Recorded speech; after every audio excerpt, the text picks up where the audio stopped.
हर साल कम से कम 30,000 से ज़्यादा रेप केसेस सामने आते हैं। रेप केसेस होते हैं और उनमें से कुछ केसेस है जो बाहर उभर के आते हैं। जो बाहर उभर के आते हैं उनमें से हज़ारों केस दबा दिए जाते हैं किसी पावरफुल पॉलिटिशियन द्वारा या पावरफुल पर्सन के द्वारा पैसों के ज़रिए इन सभी केसेस को दबा दिए जाते हैं। इस चीज़ में बाद में आता हूँ। अपनी वीडियो को मैं 3 सेगमेंट्स में डिवाइडेड कर रहा हूँ। तो पहला सेगमेंट है भगवान पे आ जाते हैं। कुछ भी रेप हो जाए, कुछ भी गलत हो जाए, तुम्हारे भगवान ने किया है और एक कृष्ण ने किया है, तुम भगवान ने किया। भगवान अरे बेवकूफ़, भगवान भी सोचते होंगे क्या बेवकूफ़ इंसान है ये, क्या बेवकूफ़ इंसान है। पूरे साल तो ये बोलते रहते हैं कि भगवान होते नहीं हैं, और जैसे ही कुछ गलत हो जाए तो क्या बोल तुम्हारे भगवान ने किया। अरे अल्लाह कहाँ गए, जेसस कहाँ गए, तब ये नहीं दिखते, तब इनको सिर्फ और सिर्फ भगवान दिखते हैं। तो एक चीज़ तो माननी पड़ेगी, ये लोग मानते हैं कि भगवान होते हैं, लेकिन बस ढोंग करते हैं कि भगवान नहीं होते। पूरे साल दिखाने में लग जाएंगे कि भगवान नहीं है। जैसे ही समाज में भूकंप आ जाए, बिल्डिंग गिर जाए, बाढ़ आ जाए, रेप हो जाए, कि किसने किया, भगवान ने। करे मूर्ख लोग, अगर भगवान के कहने पे हम लोग चलते तो हम स्त्रियों का सम्मान करते, क्योंकि शास्त्रों में जो लिखा हुआ है कि अपने माताओं का रिस्पेक्ट करो, इज्जत करो। अरे हमारे घर पे मच्छर काट ले, वैसे मारने से भी कतराते, तो हम कैसे माताओं को मार सकते हैं। बस भगवान ने हमें क्या किया, जीव को स्वतंत्रता दे रखी है जीव को, कि तुम अपने हिसाब से कर्म करो, जो कर्म करोगे उसका फल मैं दूंगा, उसका फल भगवान देंगे। अब मान जैसे एक रेपिस्ट क्या कर रहा है, रेप कर रहा है और पैसों के दम पे वो छूट जा रहा है, उस पर 1 पॉइंट सज़ा नहीं मिल रही, पैसों के दम पे, पावर के नाम पे। लेकिन जब वो भगवान के पास जाएगा ना, उसका हिसाब होगा कि तू वहाँ तो पैसे दे के आ गया, यहाँ क्या देगा, अपने कर्म देगा वो, और जो उसने किया उसकी सज़ा उसको मिलेगी ही मिलेगी।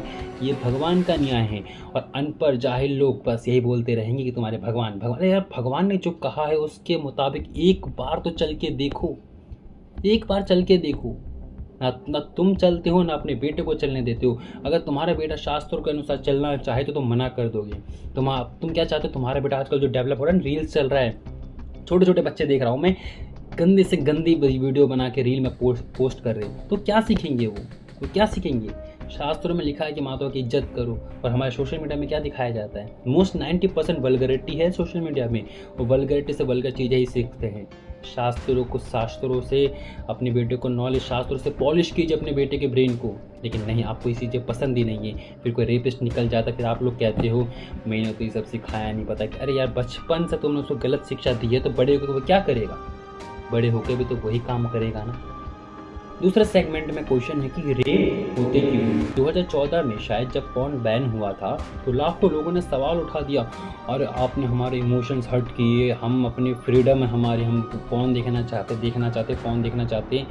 गवर्नमेंट ने बहुत सारी पॉर्न वेबसाइट्स बैन कर दी थी, पर तुम लोग प्रोटेस्ट करने लग गए कि नहीं, पॉर्न साइट ओपन करो, तो कुछ साइटें खोल दी। हाँ, एक वर्ड याद रखना, लाखों लोग। तुम याद रखना कि लाखों लोगों ने क्या प्रोटेस्ट किया था कि पॉर्न की वेबसाइट वापस ओपन हो जाए। ये है हमारी जनता। और 90% रेपिस्ट जो होते हैं ना, वो पॉर्न एडिक्ट होते हैं। सच्ची, उनके अगर तुम मोबाइल चेक करोगे, 90% rapist are porn addict persons. अब एक चीज़ देखना, होता क्या है, जब मान लो अभी कोई रेप हो जाता है, कोई रेपिस्ट नहीं, क्या होता है, लाखों लोग प्रोटेस्ट करने जाते हैं। अब उन लाखों लोगों में ना कुछ 10,000, 20,000, 30,000 लोग ऐसे होते हैं जो पॉर्न वेबसाइट को अनबैन करने पे प्रोटेस्ट कर रहे थे। सोचो, एक रेप होने के पीछे किसका हाथ होता है। घर वालों का भी थोड़ा हाथ होता है, क्योंकि घर वाले क्या करते हैं, अपने बच्चों को शिक्षा देते ही नहीं।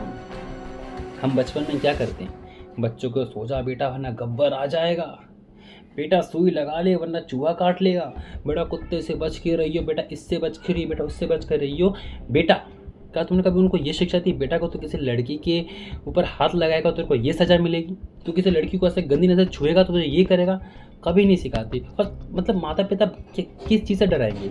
रेप होते हैं, कल्प्रिट को जो सज़ा, कल्प्रिट होता है उसको सालों साल सज़ा नहीं मिलती। अब माता पिता को उसको डराएंगे तो किस चीज़ से डराएंगे। लेकिन अपने बच्चों को ना लड़कियों के रिस्पेक्ट कैसे करते हैं वो सिखाना चाहिए, बताना चाहिए। अगर उसको छुएगा तो ये कर होगा, देखेगा तो ये करेगा तो वो। लेकिन हम ये शिक्षा देते ही नहीं है, बिल्कुल नहीं देते। पॉर्न बहुत एक जो पॉर्न होता है ना, ये रेप के पीछे बहुत बड़ा रीज़न होता है। और एक चीज़, कपड़े, कुछ लोग कहते हैं कि कपड़े भी रेप के रीज़न हैं, लेकिन क्या गंदी सोच। अच्छा तुम्हें एक बात बताओ, जो भी कहते हैं कि कपड़े रेप का रीज़न होते हैं, उनको देख के हमारा मन मचल जा, एक देखा था मन मचल जाता है। जब तुम्हारी माता या बहन घर पे होती है, जब वो सोने जाती है, वो कौन से कपड़े, वो सूट में साड़ी में सोती है, तब देख के मन क्यों नहीं मचलता। और आज के टाइम पे क्या होगा, अभी एक मैंने एक वीडियो देखी थी, उसमें बताया कि एक पिता ने अपने छोटी बच्ची का रेप कर दिया। ये मतलब, और जिसने रेप किया वो भी पॉर्न एडिक्ट था। तुम सोचो कि जो पॉर्न है, कितना बड़ा जिम्मेदार है रेप होने के पीछे, कितना बड़ा रीज़न है। लेकिन इन सब की चीज़ों में हम सोचते ही नहीं है। पॉर्न अनबैन करो और हम मोमबत्ती लेके प्रोटेस्ट करने जाएंगे कि रेप क्यों हुआ। शर्म करो यार, कुछ चीज़ें सोचो, दिमाग से सोचो।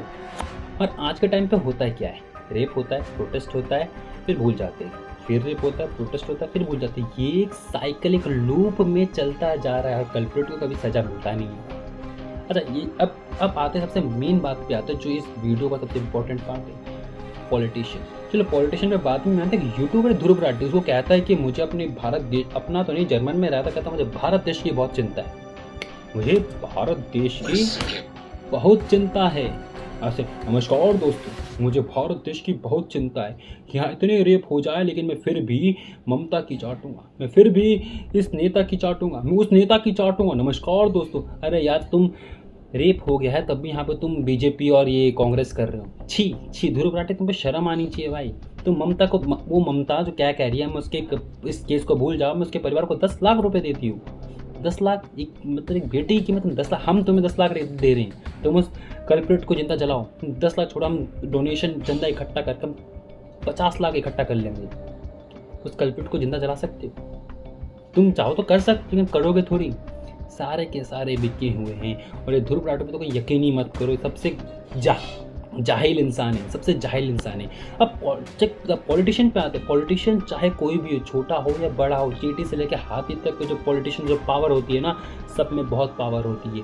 वो किसी भी केस को 2 मिनट में सॉल्व कर सकते हैं, किसी भी मिनट में, 1 सेकंड में केस को दबा सकती है।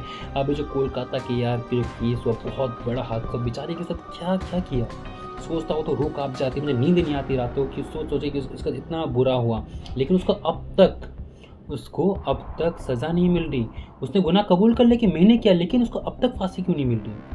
रीज़न पता क्या है, उसके पीछे कोई ना कोई बड़ा हाथ है, या फिर कोई बड़ी पॉलिटिशियन पार्टी है जो उसको सपोर्ट कर रही है। जाते कि यार कॉलेज के हॉस्पिटल से कुछ सवाल है। यहाँ पे क्राइम आज से नहीं, बहुत पहले से चला आ रहा है। यहाँ पे जो है सेक्स रैकेट चलता था, पॉर्न वीडियोस बनती थी, तो तब से लेके अब तक पुलिस इस पे इन्वॉल्व क्यों नहीं, पुलिस इनके कॉलेज को बैन क्यों नहीं किया। दुनिया ये छोटे छोटे आर्टिकल्स में रह जाते हैं जो केस सामने नहीं आए। यानी हम कह सकते हैं ये जो हमारी डॉक्टर के साथ, हमारी मोमिता दीदी का इतना जो बुरा हादसा हुआ है ना, इसकी प्लानिंग आज से नहीं 24 साल पहले से हो रही है। 2001 से किसी की रेप की साजिश चल रही है।